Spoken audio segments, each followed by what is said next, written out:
किस्मत को मत कोसो, अपने कर्म पर ध्यान केंद्रित करो। सुनो हे कर्म योगी, तुम्हारे संघर्ष की रात अब अंत की ओर है। जिस मिट्टी में तुमने अपने सपनों के बीज बोए थे, अब वही भूमि स्वर्ण फलों से लहलहाने को तैयार है। उठो, आगे बढ़ो, अब घोषणा कर दो संसार से, मेरे हौसले की पराजय नहीं होती, मेरे कर्मों की हार नहीं होती। मैं वही हूँ जो अंधेरे से भी उजाला खींच लाता हूँ। मैं वही हूँ जिसकी विजय सुनिश्चित है। नमस्कार मित्रों, आज की कहानी बहुत ही प्रेरणादायक होने वाली है, इसलिए कहानी को अंत तक जरूर सुने। मित्रों, एक गांव में हरिओम नाम का एक किसान रहता था। उसके पास अपनी खेती की जमीन थी जो बहुत उपजाऊ थी, लेकिन वह बहुत ही आलसी था। उसकी यही आलस उसकी गरीबी की सबसे बड़ी वजह बन गई। उसके पास अच्छे बीज खरीदने के पैसे नहीं थे और ना ही खेत में काम करने का मन था। वो अक्सर गांव के साहूकारों से कर्ज लेता रहता था और उसी से अपना गुजारा करता था। धीरे धीरे उसकी हालत और भी खराब होती गई। रोजाना साहूकार उसके घर आकर दबाव डालते कि अब तक का कर्ज चुका दो। एक दिन हरिओम ने सोचा, अब तो घर में खाने को एक दाना भी नहीं बचा। उसे बचपन की याद आ रही थी। अब तो लग रहा था कि इस गांव को छोड़कर कहीं और ही जाना पड़ेगा। उसी गांव में केशव नाम का एक बनिया रहता था। पहले उसकी दुकान खूब चलती थी, लेकिन धीरे धीरे लालच बढ़ा और उसने अपने सामान में मिलावट करना शुरू कर दिया। शुरू शुरू में तो फायदा हुआ, लेकिन धीरे धीरे गांव के लोगों को उसकी चालाकी समझ में आ गई और ग्राहक उसकी दुकान पर जाना छोड़ दिए। अब वह मुश्किल से 2 वक्त की सूखी रोटी खाकर गुजारा कर रहा था। वह मन ही मन सोच रहा था कि गांव छोड़कर कहीं और जाकर नया काम शुरू करे। शुरू तो करना ही पड़ेगा। कुछ दिन बाद दोनों ने एक ही दिन गांव छोड़ने का फैसला कर लिया। दोनों ने अपनी अपनी थैलियां बांधी और सुबह सुबह गांव से बाहर निकल पड़े। जैसे ही गांव के बाहर एक चौराहे पर पहुंचे, उनकी नजर एक दूसरे पर पड़ी। हरिओम ने सोचा, अरे ये तो हमारा गांव का बनिया केशव है। वहीं केशव ने भी सोचा, अरे ये तो हरिओम है, शायद ये भी मेरी तरह परेशान होकर गांव छोड़ रहा है। दोनों ने एक दूसरे को रोककर हालचाल पूछा और अपनी अपनी परेशानियों की बातें बताई। जल्दी ही वे अच्छे दोस्त बन गए और फैसला किया कि साथ साथ चलेंगे। काफी दूर पैदल चलते चलते उन्हें एक नया गांव दिखा। केशव ने कहा, भाई हरिओम, लगता है ये कोई नया गांव है, क्यों ना यहीं अपनी किस्मत आजमाएं। हरिओम ने भी हाँ में सिर हिलाया और दोनों गांव में घुस गए। गांव में आते ही हरिओम बोला, भाई मुझे तो बहुत भूख लगी है और थकान भी हो गई है। कुछ खाने पीने और आराम का इंतजाम करो, तभी मानूंगा कि तुम सच्चे बनिया हो। केशव चालाक बनिया था। उसने समझ लिया कि हरिओम उसकी परीक्षा ले रहा है। वो तुरंत बोला, अच्छा भाई, जब तुमने कहा है तो देखो मेरा कमाल, हमें भरपेट खाना भी मिलेगा और रुकने की जगह भी। दोनों एक पुराने घर के सामने पहुंचे। दरवाजा खटखटाया। दरवाजा खोलने वाली एक बूढ़ी औरत थी जिसका नाम शांति देवी था। उसने पूछा, बेटा तुम दोनों कौन हो और क्या चाहते हो?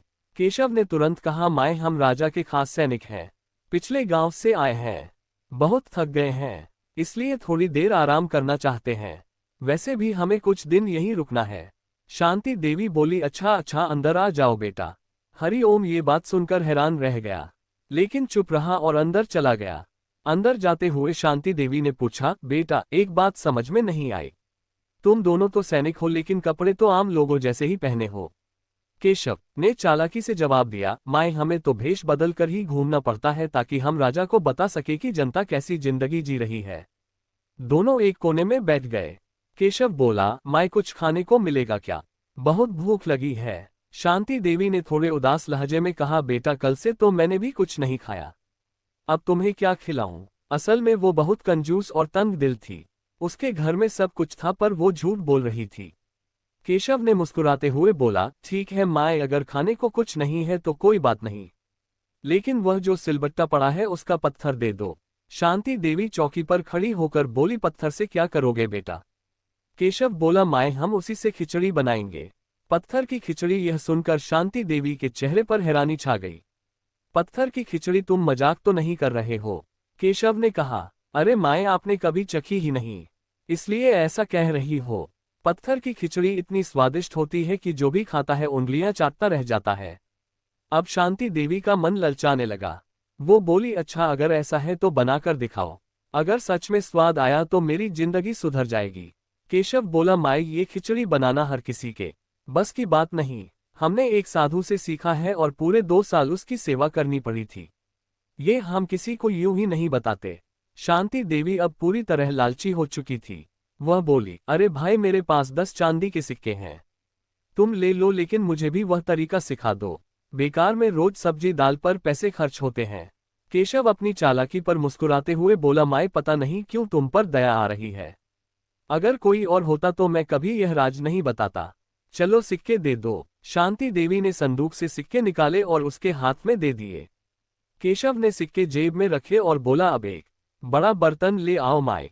शांति देवी बोली, अभी लाती हूँ बेटा, थोड़ा ठहरो। इधर किसान बड़ी हैरानी से चुपचाप अपनी जगह बैठा। केशव की यह अजीब बातें सुन रहा था। थोड़ी ही देर में बुढ़िया एक बड़ा बर्तन लेकर आ गई।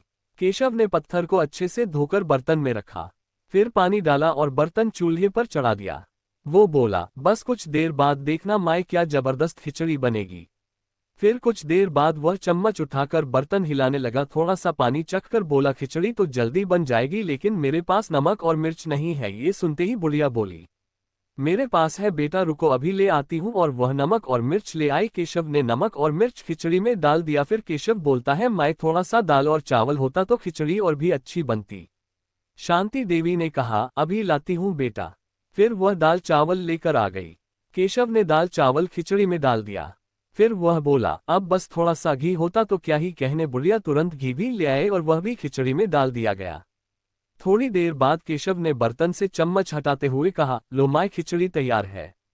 अब जरा खाकर देखो और बनाने का तरीका भी समझ में आ गया होगा। बुढ़िया प्रसन्न होकर बोली, हाँ बेटा, अब तो मैं भी सीख गई पत्थर की खिचड़ी बनाना। फिर तीनों ने मिलकर खिचड़ी खाए और खाते खाते उसकी खूब तारीफ की। सबसे ज्यादा तारीफ तो बुढ़िया ही कर रही थी। वाह रे बेटा, पत्थर की खिचड़ी इतनी स्वादिष्ट होती है, कभी सोचा भी नहीं था। इस तरह बनिए ने बड़ी चालाकी से बुढ़िया से एक एक करके खिचड़ी की सारी सामग्री मंगवाए और उसी से भरपेट भोजन भी कर लिया। ऊपर से 10 चांदी के सिक्के भी बटोर लिए। जब बुढ़िया बाहर किसी काम से गई तो किसान हरि ओम बोला, वाह भाई केशव, मान गए तुम्हारी अकल को, कितनी होशियारी से तुमने उस बूढ़ी अम्मा को मूर्ख बनाया। उसका जूता उसी के सिर और ऊपर से 10 चांदी के सिक्के भी ले लिए। बनिया केशव मुस्कुराते हुए बोला, अब तो तुम मेरे दिमाग का कमाल देख ही चुके हो, अब तुम्हारी बारी है। तुम भी अपनी अक्लमंदी का कोई चमत्कार दिखाओ, तभी मैं मानूंगा। किसान हरि ओम बोला, हाँ भाई बिल्कुल, कल सुबह तुम यहीं आराम करना, मैं कमाने के लिए जाऊंगा। अब देखना मैं क्या कमाल करता हूँ। अगले दिन सुबह सवेरे किसान तैयार होकर बुढ़िया की झोपड़ी से निकल पड़ा। बनिए ने बुढ़िया को पहले ही समझा दिया था कि आज गांव का मुआयना करने की बारी उसके दोस्त की है, इसलिए बुढ़िया को किसी तरह का शक नहीं हुआ। हरि ओम वहां से चलकर पास के ही एक दूसरे गांव में जा पहुंचा। वहां काफी चहल पहल थी। थोड़ी दूर जाने पर उसे कुछ किसान एक चबूतरे पर बैठे मिले। उनके बीच गांव का एक महाजन बैठा था, जो बड़ी बड़ी बातें कर रहा था और भोले भाले किसान उसकी झूठी बातों पर विश्वास कर रहे थे। वो महाजन कह रहा था, अरे भाई तुम्हें मेरी पहुंच का अंदाजा नहीं है। मैं तो जागीरदार साहब की बैठक में बैठता हूँ, रोज उनका आदर सत्कार पाता हूँ, वो मुझे भली भांति पहचानते हैं। किसान उसकी बातें सुनकर दंग रह गए और कहने लगे, अच्छा और क्या। तभी हरि ओम सोचने लगा, ये तो बड़ा शेखीबाज है और इन भोले किसानों को बेवकूफ बना रहा है, क्यों ना इसे इसकी ही चाल में फंसाया जाए। फिर कुछ सोचकर हरि ओम भी वहां पहुंचा और महाजन से बोला, अरे ये तो कुछ भी नहीं है, अगर मैं चाहूं तो जागीरदार साहब के साथ खाना भी खा सकता हूं। ये सुनते ही महाजन हंस पड़ा और बोला, क्या कहा, तुम जागीरदार के साथ खाना खाओगे? तुम्हारे जैसे मामूली किसान को तो वह अपने पास भी नहीं भटकने देते। हरि ओम बोला, अगर यकीन नहीं है तो 1 घंटे बाद देख लेना। महाजन बोला, ठीक है, अगर तुमने जागीरदार के साथ खाना खा लिया तो मेरे पास जो 20 चांदी के सिक्के हैं वह तुम्हारे, लेकिन अगर न खा सके तो तुम्हें मेरे यहाँ साल भर गुलामी करनी होगी। हरि ओम बोला, मुझे मंजूर है, 1 घंटे बाद तुम इन किसानों के साथ जागीरदार के घर पहुंच जाना, मैं वहीं खाना खाता हुआ मिलूंगा। इसके बाद हरि ओम उनसे विदा लेकर सीधा जागीरदार के घर पहुंचा। घर के बाहर नौकर पहरा दे रहे थे। जैसे ही वह अंदर जाने लगा, नौकरों ने रोक लिया और बोले, अरे तुम जैसे गरीब किसान का अंदर जाना मना है। हरि ओम बोला, भाई मुझे सिर्फ जागीरदार साहब से एक खास बात करनी है जो उनके बहुत काम की है। नौकर अंदर गए और जागीरदार को ये बात बताए। जागीरदार बाहर आया और किसान से पूछा, क्या बात है, बताओ। हरि ओम बोला, साहब मैं बस ये जानना चाहता था कि अगर किसी को घोड़े के सिर के बराबर सोने का डाल मिल जाए तो उसकी क्या कीमत होगी। ये सुनकर जागीरदार चौंक गया और सोचने लगा है, इस किसान को कोई खजाना मिल गया है, क्यों ना इसे फुसलाकर वो सोना हथिया लिया जाए। फिर वह बोला, अरे भाई तुम अंदर आओ और खाना खाकर ही जाना, बाद भी वहीं आराम से करेंगे। इतना कहकर वो किसान को अपने साथ घर के अंदर ले गया और नौकरों को हुक्म दिया कि तरह तरह के पकवान परोसे जाएं। कुछ ही देर में किसान के सामने थालियों में स्वादिष्ट भोजन सजा दिया गया। जागीरदार अपने हाथों से एक एक व्यंजन उठाकर किसान को देता जाता और किसान मजे से खाते हुए कहता, हजूर आप जैसे मेहरबान हो तो भला किसी चीज की कमी कैसे हो सकती है। जागीरदार ने मुस्कुराकर कहा, डटकर भोजन करना, कोई संकोच मत करना, जो चाहिए बेहिचक मांग लेना। किसान बोला, भरने से ज्यादा और क्या चाहिए। उधर 1 घंटा बीत चुका था। शर्त लगाने वाला महाजन कुछ किसानों को लेकर जागीरदार के घर के बाहर पहुंचा। अंदर का दृश्य देखकर सब दंग रह गए। किसान सचमुच जागीरदार के साथ बैठकर खाना खा रहा था। वे सब कहने लगे, अरे देखो ये तो वाकई साहब के साथ भोजन कर रहा है और जागीरदार साहब भी इससे हंस हंस के बातें कर रहे हैं, जैसे कोई पुराना मित्र हो। महाजन बड़बड़ाने लगा, अरे जोश जोश में शर्त लगा बैठा, अब मेरे 20 चांदी के सिक्के तो गए। मुझे क्या पता था कि यह इतना बड़ा आदमी निकलेगा। खाना खत्म होने के बाद जागीरदार ने हरि ओम की ओर देखकर पूछा, अब तो बता ही दो कि वह सोने का डाल है कहाँ, उसे मुझे दे दो, मैं तुम्हें इनाम दूंगा। हरि ओम बोला, हुजूर मैं तो बस यूं ही जानना चाहता था कि घोड़े के सिर जितने सोने की कीमत क्या होगी, असल में मेरे पास कोई डाल नहीं है। ये सुनते ही जागीरदार का चेहरा गुस्से से लाल हो गया। वो चिल्लाया, मूर्ख आदमी, जब कुछ है ही नहीं तो मेरे समय की बर्बादी क्यों की। किसान हाथ जोड़कर बोला, हुजूर अगर कोई तकलीफ हुई हो तो क्षमा चाहता हूं, और फिर मुस्कुराता हुआ घर से बाहर निकल गया। बाहर आते ही उसने महाजन से अपने 20 चांदी के सिक्के वसूले और सीधा बुढ़िया के घर की राह पकड़ ली। वहां पहुंचकर जब उसने सारी कहानी अपने दोस्त बनिए पर सुनाई तो वह उसकी चतुराई की तारीफ किए बिना नहीं रह सका। वह बोला, किसान भाई आज मान गया, तुमने तो मुझसे भी 2 कदम आगे की चाल चली। फिर दोनों हंसी खुशी खाना खाकर सो गए। अगले दिन उन्होंने तय किया कि अब दोनों साथ निकलेंगे। बुढ़िया से विदा लेकर वे दूसरे गांव की ओर रवाना हो गए। रास्ते में एक घना जंगल पड़ा। चलते चलते उन्हें दूर से धूल उड़ती दिखी।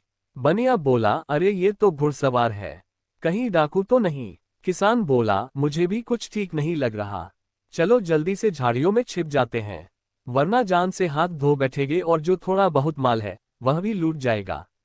दोनों झाड़ियों में जा छिपे। थोड़ी ही देर में कुछ घुड़सवार उनके सामने आकर रुके। वे घोड़े से उतरकर एक पेड़ के नीचे कुदाल से गड्ढा खोदने लगे। ये देखकर किसान और बनिया हैरान रह गए। जब गड्ढा तैयार हो गया तो घुड़सवारों ने अपने घोड़ों से 2 भारी थैले उतारे और उन्हें गड्ढे में डालकर मिट्टी से ढक दिया। फिर वे उसी दिशा में लौट गए जिधर से आए थे। घुड़सवारों के जाते ही किसान बोला, आओ दोस्त देखे तो सही क्या छिपाया है। दोनों ने मिलकर गड्ढा खोदा और जैसे ही थैले निकाले और खोले उनकी आंखें चमक उठी। थैले सोने की मुद्राओं से भरे थे। दोनों खुशी से उछल पड़े। भाई भगवान जब देता है तो छप्पर फाड़ कर देता है, बनिए ने कहा। फिर दोनों ने एक एक थैला उठाया और वापस बुढ़िया के घर की ओर चल पड़े। रास्ते में बनिया बोला, अब हमारे पास इतना धन है कि जीवन भर बैठकर भी खाएं तो भी खत्म ना हो। चलो अपने गांव लौट चलते हैं और इसे आपस में बराबर बांटकर जीवन आराम से बिताएंगे। किसान भी सहमत हुआ। बिल्कुल सही कहा, अब ज्यादा दिन बुढ़िया के घर रुकना ठीक नहीं, कहीं ये खबर फैल गई तो मुसीबत हो जाएगी। तय हुआ कि रात होते ही वे गुपचुप वहां से निकल जाएंगे। शाम को बुढ़िया ने पूछा, आओ सिपाही भाइयों, तुम लोगों का इंतजार कर रही थी, ये थैले क्या है। किसान बोला, माए ये प्रजा की शिकायतों की अर्जी है जिन्हें राजा तक पहुंचाना है। तुम्हारी भी कोई शिकायत हो तो कल लिखवा देना। बुढ़िया बोली, हाँ हाँ जरूर। रात हुई, बुढ़िया खाना खाकर सो गई। हरि ओम और केशव ने गधे पर दोनों थैले लादे और चुपचाप निकल पड़े। रास्ते में उन्होंने तय किया कि गांव पहुंचने से पहले कुछ जरूरी सामान खरीद ले ताकि आगे की जिंदगी आराम से कटे। पास ही एक बड़े नगर में जाकर वे सबसे पहले रेशम की पोशाकें लेने एक व्यापारी की दुकान पर पहुंचे। बोले, सेठ जी हमें सबसे बढ़िया रेशम की पोशाकें दिखाए, कीमत की फिक्र नहीं कीजिएगा। सेठ बोला, आप तो मेरे खास मेहमान हैं। नगर के बड़े बड़े सेठ और यहाँ तक कि राजमहल के लोग भी यहीं से कपड़े लेते हैं। फिर उसने उन्हें एक से बढ़कर एक रेशमी कपड़े दिखाए। दोनों ने महंगी पोशाक पसंद की और कीमत चुकाने के लिए अपने थैलों से सोने की मुद्राएं निकाली। व्यापारी ने मुद्रा को ध्यान से देखा, फिर मुस्कुराकर बोला, आपने इतना सारा सामान लिया है और मैंने आपका सत्कार नहीं किया, ये तो मेरे व्यापार की शान के खिलाफ है। रुको, अभी मिठाइयों का इंतजाम करता हूँ। सेठ ने नौकर को इशारा किया। मिठाइयाँ परोसी गई और दोनों दोस्त खाने में मशगूल हो गए। इसी बीच सेठ ने चुपके से एक नौकर को बाहर भेजा जो थोड़ी देर में कोतवाल को लेकर दुकान पर पहुंच गया। सेठ ने कोतवाल को स्वर्ण मुद्राएं दिखाए और कहा, हुजूर, इन दोनों के पास ये संदिग्ध मुद्राएं हैं, जरा जांच कीजिए। हरि ओम और केशव को कुछ समझ ही नहीं आया। कोतवाल ने थैले खुलवाए और उनमें से भर भराकर स्वर्ण मुद्राएं निकली। कोतवाल ने दोनों को गिरफ्तार कर लिया। वे घबराकर बोले, सेठ जी, हमने क्या गुनाह किया है? हमने तो आपके माल की कीमत चुकाई थी, लेकिन अब देर हो चुकी थी। अब कोतवाल उन दोनों को घूरते हुए सख्त लहजे में बोला, अच्छा, अब ज्यादा भोले मत बनो। ये बताओ कि यह शाही स्वर्ण मुद्राएं तुमने कहाँ से चुराई हैं? क्योंकि यह कोई आम सिक्के नहीं है, इन पर तो राजमहल की मोहर लगी है। ये खजाने की मुद्राएं हैं, सीधे राजा के गुप्त कोष से निकलने वाली। और सुन लो, 2 दिन पहले ही राजमहल के खजाने में चोरी हुई है। इसका मतलब साफ है, वह चोरी तुम दोनों ने ही की है। अब तुम्हारा मिठाई खाना तो कारागार में ही होगा। हरि ओम और केशव के चेहरों का रंग उड़ चुका था। दोनों ने घबराते हुए बार बार सफाई दी, हुजूर, हमने कुछ नहीं चुराया। ये मुद्राएं तो हमें सड़क किनारे मिल गई थी। हमारी नीयत खराब नहीं थी, बस लालच में आकर मिठाइयाँ खरीद ली। लेकिन कोतवाल ने उनकी एक भी बात नहीं सुनी। व्यापारी भी गुस्से में भरा हुआ था। चोर कहीं के मिठाई की दुकान पर शाही खजाने से भुगतान कर रहे थे और अब कह रहे हैं कि उन्होंने चुराया नहीं। राजा के अनुसार उन दोनों को शाही खजाने से चोरी के आरोप में गिरफ्तार कर लिया गया और कठोर कारावास की सजा सुनाई गई। अंधेरी जेल की दीवारों के बीच बैठे हरि ओम और केशव अब चुपचाप अपनी किस्मत को कोस रहे थे। काश हमने ईमानदारी से अपने गांव में रहकर मेहनत की होती। ये सब हमारे लालच का नतीजा है। हरि ओम की आंखें भर आई। अगर हम उस समय वह मुद्राएं कोतवाल को सौंप देते या किसी भले आदमी को दे देते तो आज हम जेल में ना होते। जेल की सीलन भरी रातों में जब बाकी कैदी सोते थे, वे दोनों एक दूसरे से बार बार यही कहते, लालच छोटा हो या बड़ा, अंत विनाशी ही होता है। किसी की चीज पर हाथ डालना कभी भी सौभाग्य नहीं लाता, ये तो संकटों का दरवाजा खोलता है। मित्रों, ये कहानी हमें ये सिखाती है कि जिंदगी में अगर ईमानदारी का रास्ता छोड़कर हम लालच के पीछे भागते हैं तो वह रास्ता चाहे कितना भी मीठा क्यों ना लगे, अंत में वह हमें अंधेरे में ही ले जाकर छोड़ता है। कड़ी मेहनत और सच्चाई में देर भले हो, पर अंधकार कभी नहीं होता। वहीं चोरी से मिली मिठास बहुत जल्दी कड़वाहट में बदल जाती है। तो मित्रों, कहानी कैसी लगी कमेंट करके जरूर बताएं। वीडियो को लाइक शेयर करें और हमारे चैनल को सब्सक्राइब करें। धन्यवाद।